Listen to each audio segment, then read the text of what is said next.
Hi friends, welcome back to sports dictator channel. IPL 2025 second match Sunrisers Hyderabad Lucknow super giants చేతిలో అయితే ఓడిపోయింది. And 190 runs కొట్టినా కూడా ఓడిపోయింది. 190 అంటే T20లో చాలా చిన్న టోటల్ అయితే కాదు, కానీ ఇవాళ రేపు అది కూడా చిన్న టోటల్ అయిపోయింది. ముఖ్యంగా బౌలింగ్ స్ట్రెంత్ సరిగా లేని SRH మీద మనం ఫస్ట్ నిన్న చాలా వీడియోస్లో చెప్పాం.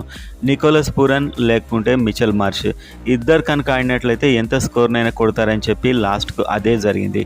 సో SRH టీంలో అసలు జరిగింది ఏంటి అనేది చూసే ముందు అయితే వీడియోని IPL అండ్ అదేవిధంగా SRH ఫ్యాన్స్ అంతా గట్టిగా లైక్ చేయండి అండ్ కామెంట్ చేయండి ఏ ప్లేయర్ రిప్లేస్ అయితే బాగుంటుంది అనేది. అండ్ IPL అప్డేట్ కోసం అయితే సబ్స్క్రైబ్ చేసుకోండి వెంటనే. సో వీడియోలోకి వెళ్ళినట్లయితే సన్ రైజర్స్ హైదరాబాద్ టీంకి టాస్ గెలిచి మరీ బ్యాటింగ్ ఇచ్చింది లక్నో సూపర్ జెయింట్స్. ఎందుకంటే వాళ్ళకి తెలుసు ఒక క్యాల్కులేషన్స్తో వచ్చారు వాళ్ళు అండ్ పక్క బౌలింగ్ ప్లానింగ్తో వచ్చారు. నిజం చెప్పాలంటే వాళ్ళ బౌలింగ్ మనకు ఫస్ట్ నుంచి అర్థమైంది. మొదటి ఓవర్ రెండో ఓవర్ వరకే కొంచెం సన్ రైజర్స్ హైదరాబాద్ బ్యాట్స్మెన్ ఇబ్బంది పడుతున్నట్టు నాకైతే స్పష్టంగా కనిపించింది. ట్రావిస్ హెడ్ అయినా అభిషేక్ శర్మ అయినా కూడా అండ్ శార్దుల్ ఠాకూర్ ముఖ్యంగా అతని యొక్క బౌన్సర్కి అభిషేక్ శర్మ అవుట్ కావడం జరిగింది. మెల్లిమెల్లిగా అభిషేక్ శర్మ అయితే తక్కువ స్కోర్స్కి అయితే అవుట్ అవుతున్నాడు అభిషేక్ శర్మ. అదేవిధంగా అవుట్ అయ్యాడు. అండ్ ట్రావిస్ హెడ్ చూసుకుంటే 2-3 లైఫ్స్ వచ్చాయి. So Abhishek Sharma 6 runs 6 balls out అయ్యాడు, ఒకటే 4 కొట్టాడు. సో అవుతుంటుంది. సన్ రైజర్స్ హైదరాబాద్ ఏంటంటే కొడితే కొట్టండి లేకుంటే డక్అవుట్ కండి, కానీ హిట్టింగ్ మాత్రమే చేయాలనే ఫిలాసఫీలో ప్రతి మ్యాచ్ గెలవాలని లేదు. సో ఒక మ్యాచ్ ఓడిపోవచ్చు, ఒక మ్యాచ్ గెలవచ్చు. సో మొత్తానికి ఈ ఓటమిని అయితే మనం అర్థం చేసుకోవచ్చు. కానీ ఎలా ఓడిందని చూసినప్పుడు ట్రావిస్ హెడ్ అయితే 47 కొట్టాడు 28 balsలో. స్టిల్ ఇతడు ఒక 160 స్ట్రైక్ రేట్తో కొట్టాడు. 5 4s అండ్ 3 6లు అయితే ఉన్నాయి మొత్తానికి.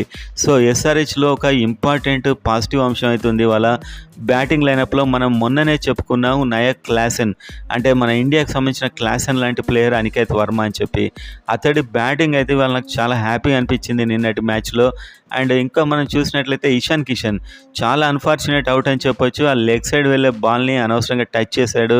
అది అవుట్ అని కూడా రిషబ్ పంత్ అనుకోలేదు. అన్ఫార్చునేట్గా మొదటి బాల్కే అవుట్ అయ్యాడు. సో ఇది బిగ్ షాక్. అభిషేక్ శర్మ, ఇషాన్ కిషన్ వరుసగా అవుట్ అయ్యారు. నితీష్ కుమార్ రెడ్డి వచ్చాడు, కాస్త చూస్తూ ఆడాడు. 32 runs కొట్టాడు 28 balsలో 8 4. ఇందులో అయితే మొత్తానికి 2 4లు ఉన్నాయి. సో కాస్త స్లోగా ఆడాడు, కానీ వికెట్స్ పడుతున్నాయని చెప్పి స్లోగా ఆడడం జరిగింది. అండ్ ట్రావిస్ హెడ్ అవుట్ అయిన తర్వాత కూడా మనకు క్లాసెన్, మొత్తానికైతే క్లాసెన్ నుంచి చాలా రోజుల నుంచి ఇన్నింగ్స్ మనం ఎక్స్పెక్ట్ చేయలేదు. పెద్ద ఇన్నింగ్స్ అయితే మనం చూడలేదు. సో మెల్లిగా ఆడుకుంటూ 26 runs 17 balsలో కొట్టాడు. 2 4లు ఒక 6, 153 స్ట్రైక్ రేట్ అప్పటికి కూడా. సో మంచి ఒక ఫౌండేషన్ బిల్డ్ అవుతుంది నితీష్ కుమార్ రెడ్డి అండ్ క్లాసెన్ మధ్య అనుకున్న టైంలో. అప్పుడు అన్ఫార్చునేట్ రన్అవుట్ అని చెప్పొచ్చు. అది నితీష్ కుమార్ బలంగా కొట్టినటువంటి బాల్ని ప్రిన్స్ యాదవ్ ఇలా హ్యాండ్ పెట్టగానే అది వికెట్లకు తాకింది. అది ఎవరు ఎక్స్పెక్ట్ చేయలేరు. అది ఈవెన్ హెన్రిచ్ క్లాసెన్ కూడా ఎక్స్పెక్ట్ చేయలేదు. అన్ఫార్చునేట్గా అయితే క్లాసెన్ ఇవాళ ఒక బ్లాస్టింగ్ ఇన్నింగ్స్ చూడబోతున్నాం అనుకున్నాం, కానీ క్లాసెన్ అయితే అవుట్ అయ్యాడు. సో క్లాసెన్ అవుట్ అయిన తర్వాత వచ్చింది అసలైన Sunrisers Hyderabad sensational batsmen అయితే అనికేత్ వర్మ. 36 runs 13 balsలో 5 6లు కొట్టాడు. నేను ఇతని గురించి చాలాసార్లు చెప్పాను. సో ఒక మంచి ప్లేయర్గా సన్ రైజర్స్ హైదరాబాద్ టీంలో అయితే ఇతను అవ్వడం మాత్రం ఖాయం. ఎందుకంటే అతని హిట్టింగ్ మీరు చూశారు. ఒకటి అనవసరంగా ఎప్పుడైనా కూడా అనికేత్ వర్మ బ్యాట్ కింద బాల్స్ని కొట్టినప్పుడే 6 వెళ్ళాయి. అతడు బ్యాక్ ఫుట్లోకి వెళ్ళి కొడదామని ట్రై చేశాడు. సో ఆ బ్యాక్ ఫుట్లోకి వెళ్ళినప్పుడు తగినంత పవర్ జనరేట్ కాక క్యాచ్ అవుట్ కావడం జరిగింది. కాస్త బ్యాట్ కింద బాల్స్ని మాత్రమే కొట్టుకుంటూ పోయినట్లయితే బాగుండేది. సో ఒక ఇన్నింగ్స్ బిల్డ్ అవుతుంది అనే టైంలో మళ్ళీ అనికేత్ వర్మ అవుట్ అయ్యాడు.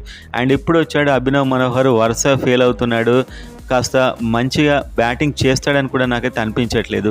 సో ఇలాంటప్పుడే కదా మనకు యాక్చువల్గా సన్ రైజర్స్ హైదరాబాద్ టీంలో బ్యాటింగ్ రాదు. ముందున్నటువంటి అభిషేక్ శర్మ, ట్రావిస్ హెడ్, ఇషాన్ కిషన్, నితీష్తోనే మ్యాచ్ అయిపోతుంది. కానీ ఇప్పుడు అనికేత్ వర్మ అండ్ అభినవ్ మనోహర్కి ఇలాంటి దాంట్లోనే చూయించుకోవడానికి టైం వచ్చింది. శార్దుల్ ఠాకూర్ బౌలింగ్లో అక్కడ వైడ్కి వేసినటువంటి స్లో బాల్ని టచ్ చేసి మరీ క్యాచ్ అవుట్ అయ్యాడు అనవసరంగా. సో ఠాకూర్ అయితే క్లెవర్గా బాల్ వేస్తూ ఇబ్బంది పెట్టాడు. ప్రిన్స్ యాదవ్, దిగ్వేష్ అండ్ రవి బిష్ణోయ్ వీళ్ళందరూ కూడా చాలా మంచి బౌలింగ్ పక్క ప్లాన్తో వేశారని చెప్పొచ్చు SRH బ్యాట్స్మెన్కి. ఈవెన్ 10 run rateతో కొట్టినా కూడా సన్ రైజర్స్ హైదరాబాద్ మెల్లిగా ఆడుతున్నట్టు అనిపించింది. ఎందుకంటే మనోళ్ళకి 20-15 run rateతో కొట్టడం అలవాటు. అలా చేసేసారు. అలా కొడితేనే మన బౌలర్స్ కూడా గెలుస్తున్నారు. లేకపోతే 250 కంటే తక్కువ కొడితే మన బౌలింగ్ వల్ల కాదు అది. ఎందుకంటే మన బౌలర్స్లో అంత వెనం పాయిజన్ లేదు. సో ఆ విధంగా ఆ తర్వాత వచ్చినటువంటి ప్యాట్ కమిన్స్ ఫెంటాస్టిక్ ఆడాడు. 3 బాళ్ళకి 3 సిక్స్లు వేశాడు. కానీ అన్ఫార్చునేట్గా ఇతడు అవుట్ అయ్యాడు. సో 190 స్కోర్ వచ్చిందంటే కారణం Aniket Varma and Pat Cummins అని చెప్పొచ్చు. వీళ్ళిద్దరు కలిసి 8 సిక్స్లు కొట్టారు. 50 రన్స్ వీళ్ళిద్దరు బ్యాట్ నుంచే వచ్చేసాయి, అది కూడా చాలా ఫాస్ట్గా 190 రన్స్ కొట్టారు. అండ్ చివరిలో ఒక 2 ఓవర్లు ఊరికే పోయాయి, ఎందుకంటే హర్షల్ పటేల్, షమి అండ్ సిమర్జీత్ సింగ్. ఈ సిమర్జీత్ సింగ్ని ఎందుకు తీసుకుంటున్నారో నాకైతే అర్థం కాలేదు. మొదటి మ్యాచ్లో 2 వికెట్లు తీసాడు ఆఫ్ కోర్స్, కానీ ఆ తర్వాత వేసిన ఇంకొక ఓవర్లో మాత్రం చితకబాదారని మనం చెప్పుకున్నాం. సో ఇవాళ అయితే ఉతికి ఆరేశారు సిమర్జీత్ సింగ్ని. అండ్ వాళ్ళ బ్యాటింగ్ చూస్తే మనం చెప్పుకున్నట్లు Mitchell Marsh, Aiden Markram start చేశారు. ఐడెన్ మార్కరం మనం కూడా పెద్ద ఎక్స్పెక్ట్ చేయలే, అతడు కూడా తొందరగానే అవుట్ అయ్యాడు. ఆ తర్వాత వచ్చాడు అసలైన బ్యాట్స్మెన్ నికోలస్ పూరన్. అదేం బ్యాటింగ్, అసలు అవుట్ అవుతాడని అనిపించదు, కొడితే సిక్స్లు వెళ్ళిపోతుంటాయి. అందరూ ఒక పిచ్ మీద బ్యాటింగ్ చేస్తున్నట్టు, ఇతడు వేరే పిచ్ మీద బ్యాటింగ్ చేస్తున్నట్టు అనిపిస్తూ ఉంటుంది. ఒక 6 4లు 6 6లతో 26 బాల్స్లో 70 రన్స్, అది ఏం ఇన్నింగ్స్ అసలు. సో అది చూస్తుంటే మాత్రం చాలా అద్భుతంగా ఆడాడు నిజంగా. అండ్ మిచెల్ మార్చ్ 52 31 బాల్స్లో 7 4లు 2 6లు, వీళ్ళిద్దరు మ్యాచ్ని మడతెట్టేశారని చెప్పొచ్చు. మెయిన్గా బౌలింగ్ చూస్తే అభిషేక్ శర్మతో స్టార్ట్ చేశారు. ఫస్ట్ ఓవర్ పర్లే అనిపించాడు. మహమ్మద్ షమీని దించారు. షమీ ఇంకా పూర్తి ట్రాక్లోకి రాలేదు. నేనేమనుకున్నా అంటే షమీతో బౌలింగ్ స్టార్ట్ చేస్తారేమో అనుకున్నా, కానీ అభిషేక్ శర్మతో చేశారు. షమీ 3 ఓవర్లలో 37 రన్స్ ఇచ్చి ఒక వికెట్ తీశాడు. ఇంకా షమీ అయితే ట్రాక్లో పడలేదు. అండ్ సిమర్జీత్ సింగ్ అయితే 2 ఓవర్లో 28 రన్స్ ఇచ్చాడు, 0 వికెట్స్. సిమర్జీత్ సింగ్ ప్లేస్లో రాహుల్ చహార్నో లేకపోతే జయదేవ్ ఉనాడ్కట్నో తీసుకుంటే బెటర్ అనిపిస్తుంది. ఎందుకంటే ఇవాళ హిట్టింగ్ చూశాక సిమర్జీత్ సింగ్లో వికెట్ టేకింగ్ ఎబిలిటీ లేదు అని నాకు అనిపించింది. పేస్ వేరియేషన్స్ లేవు. జయదేవ్ ఉనాడ్కట్ అయితే పేస్ వేరియేషన్స్ ఉంటాయి. సో రాహుల్ చహార్నో, జిషాన్ అన్సారీనో తీసుకొని అక్కడ వియాన్ ముల్డర్ని ఆడిస్తే ఇంకో హిట్టర్ కూడా దొరికేవాడు. కానీ టీంలో ఎందుకో మరి సిమర్జీత్ సింగ్ మీద చాలా హోప్స్ అయితే పెట్టుకున్నారు. అండ్ ఫ్లాట్ బ్యాటింగ్ వికెట్ కూడా మనం అర్థం చేసుకోవచ్చు.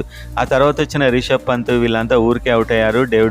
Already Mitchell Marsh and Nicholas Pooran already మ్యాచ్ని మడతెట్టేశారు, మనం చెప్పుకున్నాం ఆల్రెడీ అప్పటికే. అండ్ బౌలింగ్లో ప్యాట్ కమిన్స్ ఇవాళ ఒక పాజిటివ్ అంశం అని చెప్పుకోవచ్చు. 3 ఓవర్లలో జస్ట్ 29 రన్స్ ఇచ్చి 2 వికెట్స్ తీశాడు, బ్యాటింగ్ చేశాడు. సో ఏదైనా పాజిటివ్ ఉందంటే ప్యాట్ కమిన్స్ బౌలింగ్ ఒకటే. అండ్ హర్షల్ పటేల్ రన్స్ ఇచ్చాడు, ఆడెన్ జంపా రన్స్ ఇచ్చాడు, కానీ అందరు రన్స్ ఇచ్చారు. బౌలింగ్లో నిజం చెప్పాలంటే పసలేదు. సో ఇది బ్యాటింగ్ వికెట్. మనోళ్ళు ఎప్పుడైనా బౌలింగ్ వికెట్ మీదకి వెళ్ళినప్పుడు అక్కడ బ్యాటింగ్ ఫెయిల్ అవుతుంది. ఎలాగూ ఆ ఫెయిల్ అయినప్పుడైనా ఈ అభినవ్ మనోహర్ ఇవాళ నాకు డిసప్పాయింట్ చేసింది అయితే Abhinav Manohar and Simarjeet Singh complete disappointed అనిపించింది. వీళ్ళ ప్లేస్లో ఇంకో వేరే ప్లేయర్స్ని పెట్టుకున్నా కూడా బాగుండు అనిపించింది. కానీ ఇంకా టోర్నమెంట్ చాలా ఎర్లీ స్టేజ్లోనే ఉంది. ఇప్పుడు ఎస్ఆర్హెచ్కున్న ప్రధాన సమస్య ఏంటంటే అభిషేక్ శర్మ మెల్లమెల్లగా వెనకటి అభిషేక్ శర్మలా మారతాడా అనిపిస్తుంది. కానీ ఇంకా ఎర్లీ, ఇంకా చాలా టైం ఉంది, చూద్దాం అప్పటి వరకు. కానీ ట్రావిస్ హెడ్ అయితే ట్రై చేశాడు. అండ్ ఇలా ఎన్రిచ్ క్లాస్ని అవుట్ కావడం అనేది చాలా పెద్ద దెబ్బ అని చెప్పొచ్చు. సో ఓవరాల్గా 190 స్కోర్ అన్నా కూడా మంచి బౌలింగ్ అటాక్ ఉన్న టీమ్స్ గెలుస్తాయి 190 స్కోర్లో. కానీ మన వాళ్ళు గెలవలేకపోయారు. అది కూడా జస్ట్ 5-6 ఓవర్స్లో మ్యాచ్ అయిపోయింది. నికోలస్ పూరన్ వచ్చాడు, ప్రతి బాల్ 6-4 కొట్టాడు. మాత్రం కూడా బౌలింగ్లో ఎలాంటి ఆ డేంజర్ అనేది కనిపించలేదు. వాళ్ళ వైపు ప్రిన్స్ యాదవ్ అండ్ ఠాకూర్, దిగ్వేష్, రవి బిష్ణోయ్ వీళ్ళంతా చాలా ఫెంటాస్టిక్ బౌలింగ్ వేశారు, చాలా డేంజరస్గా కనిపించారు. అండ్ వాళ్ళు మంచి రన్ రేట్ కూడా సంపాదించారు. ఇవాళ సన్ రైజ్ హైదరాబాద్ టీం అయితే సొంత గ్రౌండ్లో ఇంత దారుణంగా ఓడిపోవడం, మెయిన్గా అన్ఫార్చునేట్ అవుట్స్. ఇషాన్ కిషన్ అతడే ఎక్స్పెక్ట్ చేయని విధంగా అవుట్ అయ్యాడు. అండ్ ఎన్రిచ్ క్లాసెన్ సో చాలా వికెట్స్ పడ్డా కూడా 190 కొట్టిందంటే ఫస్ట్ టాప్ ఆర్డర్లో ఉన్న 4 2 ఆడితే ఎలా ఉండేది ఇంకా. సో కొన్ని పాజిటివ్ అంశాలు ఉన్నాయి, చాలా వరకు నెగిటివ్ అంశాలు ఉన్నాయి. నెక్స్ట్ దాంట్లో ఏదైనా చేంజ్ చేయాలంటే సిమర్జీత్ సింగ్ని చేస్తే బెటర్. పేస్ వేరియేషన్స్ లేవు, బౌలింగ్లో పెద్ద అది కనిపించట్లేదు. ఉనాడ్కట్ని తీసుకున్న బెటరే. అండ్ అభినవ్ మనోహర్ ఇంకో ఛాన్స్ ఇస్తారో లేకుంటే నెక్స్ట్ మ్యాచ్లోనే ఇతని బదులు సచిన్ బేబీ లేకపోతే ఆ తర్వాత ఐడెన్ తీస్తారో చూడాల్సి అయితే ఉంది. నాకైతే అభినవ్ మనోహర్ బ్యాటింగ్ అయితే చాలా డిసప్పాయింట్ చేశాడు అనిపించింది మొత్తానికి.